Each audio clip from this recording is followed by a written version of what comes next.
Hi everyone, Jailene here for the Celestial Travels.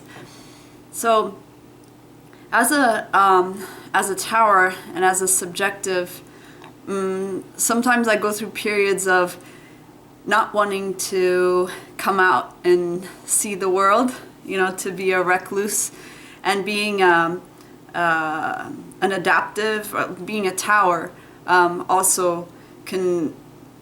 You can feel isolated from the world or disconnected. You're in the world and you have me and you're observing, but you sort of feel like apart from it, with the exception of when you're connecting with the people that your Jai is connected to, which for me is not a lot of people. I'm a nice, I'm a kind person when I go out, and people generally tend to have I try to have good engagements with people.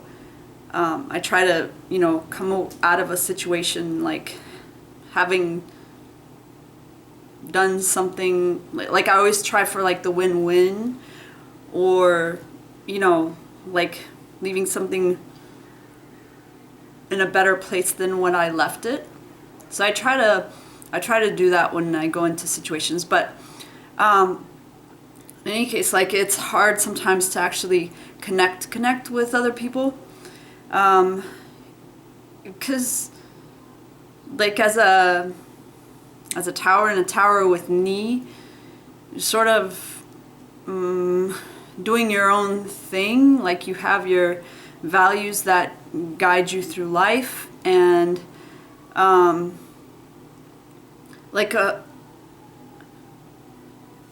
and sort of your gift is to heal people, and so you kind of try to you sometimes even get into their head space, but it's with more of a purpose of healing and helping, and even if I understand a person's mind, or I think I understand the context of, why a person is doing something, doesn't necessarily mean I feel, connected to them, or, bonded. I guess that's maybe, that's where Ji comes in, I guess, bonding, experiences that bond, rituals that bond people. Yeah. And, setting those up. up. I think there's two things. And, I think there's the Ji and the bonding rituals, but also Jai may need to protect itself when it's dealing with toxic people. Even people that you may like, most people aren't in good that's states, the thing, so a you lot want of to be loving, but you gotta protect your... Yeah, that's a good thing that you brought up, because a lot of times it's not that I want to connect, but when I try to connect with people, there's a lot of inherent toxicity within people that leaks out from them. And so even even trying to deflect some of that energy and toxicity and stuff with my abilities, at some point I get kind of sort of, a little toxified myself. So I need to kind of go off and kind of, purge that or process that out, so I can sort of a vessel, so then I have capacity for actually doing more of my native interaction, which is sort of I think it's sort of a filtering, like a plant, filtering, filtering the environment. That's so crazy. Yes, yeah, totally. That's crazy. Craig Miller thinks alike. Yeah, that's, I think, I really see that with other Jaini in the environment, their roles and stuff is really... You can be overwhelmed. Yeah, it's too much toxicity for how many trees you got. Yeah. It can't, so then you have to kind of go out. But as Coach points out, and he helps me out with this, from my inspirational powers, is that, I actually do need to talk through the experiences that I'm going through, because that will help other people, other...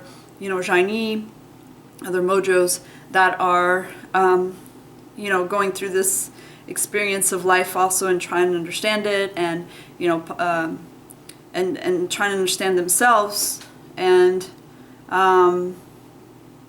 understand how to interact with other people. and Podlair, what I do have learned from Podlair that I can impart to others that can possibly help them, then I definitely want to be able to do that, and that is a helpful thing to do. That is a thing that I should do. So that powers me through the vlogs and any sort of like awkwardness of connecting with other people, which is something that I'm gonna be experiencing more as I go out into the field in a more authentic way, because my job does require me to talk to other people. I'm not like in a dungeon somewhere, like not interacting with anyone else during the day. I have to do quite a bit of communicating, and I'm able to do it, and I'm even have social interactions and stuff like that. But it's more of an acquaintance sort of thing, more of a surface thing, not so much being authentic with my authentic voice. It's sort of like at a mazoot level sort of interaction. This is going to be like something that I actually like care about, so it's going to be more high stakes, but it's also with that is more rewarding, because I actually when I use my voice, when I use my powers with this, with when we do the pushes and teach people and stuff, it is empowering for me, empowering for other people. So yeah, it's using like that, my peaking pathway, my peak pathways, which is what I was put here for. What every human was put here for is to peak and to continue to develop and contribute their peaked powers to the collective, so that can rise up and develop and have productive harmony and move forward. So yeah, but Coach does help me a lot with that, and that reminds me of like a dream that I wanted to share with you guys I had the other day, where I was, it was sort of, it's like dream state vision, so it's kind of like in blurry, foggy, ghostly sort of figures, but you intuit, you interpret what it is as you're, as I do get to where, I'm in a dream and I recognize that I'm in a dream and I'm going through it and kind of observing and experiencing it. And, so there was a circle of humans, and I think it was Coach who led me to the middle of the circle, and there was this older lady who was sitting down, and so it's sort of like this flowing figure, silhouette. And I lay down on her lap, and she was, I didn't even realize like that sort of was a spontaneous, I wasn't like told to do that in the dream, it sort of like happened. And then she had her hand on my head, and I just felt really at peace, really blissful and at peace and calm, and like sort of like a feeling of being home. And it was cool because it was like I was like in that moment of bliss and peace that I get choked up, that you get with the jai, which is like really like powerful, and you wish that you'd be in it all the time, and that other people would be able to experience that too, because it's so like I don't know, it's just so nurturing. It's so nurturing, like it gives life. But I was like feeling like that in the midst of a circle of people, and that was accepted, and so it was really cool. And I think it would be really cool when I'm able to feel that way, and other shiny are able to feel that way in the collective of people. And that's when they can give the most of their powers, is when when other human beings, and for all the powers it happens that way, but Jai right now is kind of not really recognized or understood by the collective, so it kind of gets kind of brushed aside or, not recognized as a contribution to the collective. And what its power, what power it can bring, what great gifts it can bring. And so it'll be cool when it's understood and accepted within the tribe. I think it'll be very healing for everyone. Yeah. I as other Jai Mojos, I cry a lot. Like you get wellings of Jai. It's powerful. It's powerful. It's really powerful. If you harness that, if you don't let it weigh you down, if you don't swallow that back in, suppress it, dismiss it, because that will actually or wallow. Yeah, or wallow. But you actually harness it, let it flow through, let it flow. Once you process through you, let it flow through you, process it, and then let it come out. When you do what you do, that makes it really... It's like good rain for the trees. Yeah, it is. It is like rain for the trees. It's like food for the trees and other things that purify the environment. Which is really cool. Very cool. So wanted to share with you guys what I've been doing with the collages and kind of how that's been going. So I've been working on the 10K collages. I've been doing formatting, and as I go through it, I drink in the mojos and take them in, and that's my run through. But as I go through these 10K collages, I can definitely feel that the connections are getting really strong, like the patterns that I see in the mojos with the fourth gear riffs. It's getting really powerful because you can and 10K is starting to feel small, which I know because I had experience before with conquering a certain set and it seeming small, so I know that experience happened, but to fathom that the 10K would seem small, and the 10K encompasses pretty much all of pop culture within the last 60 plus years, since we had usable media.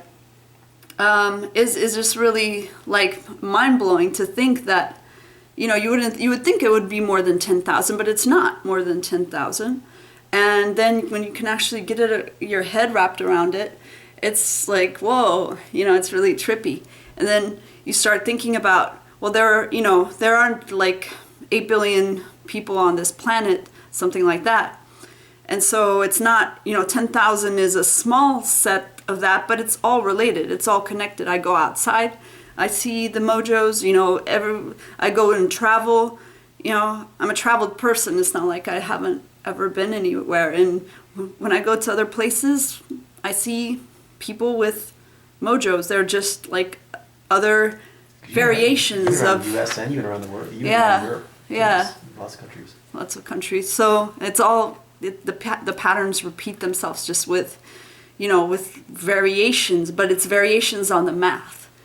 It's all connected ones and zeros, which is really, it's trippy and because you get fluent with the 10K makes you, and then you can hear them talk. It's all of a sudden you hear the gate. That's like the program language. I feel like you're in Matrix. Yeah, no, you kind of feel like the Matrix, and then you start feeling a little bit trapped, actually. You start feeling it's everything is already prescribed and set, but then insofar as it's more of in a meme concept, because then you realize, memes are really owning the show right now, or running the show, and people have to sort of, fit into that meme current that's going on, or then they fall to the margins. And the margins are, it's funny, the margins are getting wider, which of course then, you know, as the margins get wider, there are rifts and things start happening. And, you know, that's kind of the way it works within history. But yeah, you start feeling a little like trapped by the memes, but then you realize like there's a story of humans and story of evolution that's going on. And it makes you really curious as to like, okay, so if there are these mojos here, you know, there are these configurations of energy that are evolving in this way. What else is there in this world? You know, like exactly what was the Big Bang all about? You know, like what brought There's us so into, many hidden meanings out there. So much to explore. It makes you want to be like, people, you know, get it together, you know, so you can actually move forward. I'm like, why instead doesn't of like know? focusing like, on small things, you know, there are so many big things left to explore, but people are still like, they don't understand the small thing. They can't make sense. Like they think these small things are all different when it's all really the same thing, different facets of it. They just need to get past that. Stop. Then they won't think of it as small. Your idea, it blows your idea of what like humans are doing up. Yeah. And they're doing little pieces, little patches. Little patches, but it really is all the same thing. And when you see it, it's beautiful, but it's like it's there, it's manageable. Like you can see it. You can see the story of humans. It makes sense. Happening. It makes sense. And it's not ugly like, oh, we're all savages or going to hell. We're sinners or we're born, you know, like broken, all that kind of, you know. No. Yeah, it's top of the line. Mm-hmm. Yep. So before we sign off, yeah, could you tell them a little bit about this new show we're geeking out on? Which one? Because we watch the Sub Rob Show. Oh, It's Always Sunny in Philadelphia. Oh my goodness, yes. So this is a show with 5 main characters, and they're all Subram. It's 3 Naiji and 2 Jaini, and they're all malcontents. I guess that's how you would describe them. And they kind of live in their own private Idaho, but it's very funny to watch. It's very entertaining private Idaho. So you have there's one Naiji who's the sister of the Jaini girl, and then there's a Naiji and his sister is a Jaini, gotcha. And their dad is Jaini Danny DeVito. He's awesome. Which is awesome. He's like, well, as soon as he came in, I think he came in on the 2nd season, and it really blossomed. They really clicked because a lot of it is improv. It seems like it has this feel of improv, and they always get themselves. And they push each other too. Yeah, they push each other. Yeah, exactly, and go, you know, see who can go further. You know, who can like make the other one more uncomfortable. They do the ears, like they sling it back and forth. Yeah, they sling it. It's really cool to see like them going back and forward with the you know the comedic situations. You know that and they put themselves. They're always putting themselves into like some crazy situation, like and it mixes too, like the say Naiji and Jaini of like they have message parody, and whimsical humor, whimsical adventures. So whimsical adventures and like, you know, making statements. With parody. So it's a great show. You guys should check it out if you haven't yet. But yeah, good Subram show.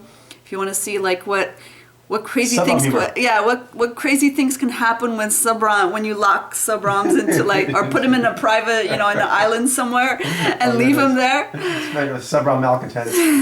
But it definitely every mojo and alchemy has like humor. Yeah, it's cool because different shows you watch, you see the alchemy. It's like this is or cerebral. Or this is Subram humor. Yeah, this is Subram humor. But so if you want to see that, every alchemy has a check humor. out It's Always Sunny in Philadelphia. Yeah, but every social alchemy, every mojo, and then every social alchemy, you know, like has their own brand or flavor of humor, right? Yeah, because they're their own like dialect. Yeah. And humor is part of that dialect.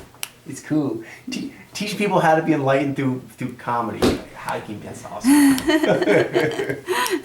It is. So I hope you guys enjoyed, and I will see you next time. Bye.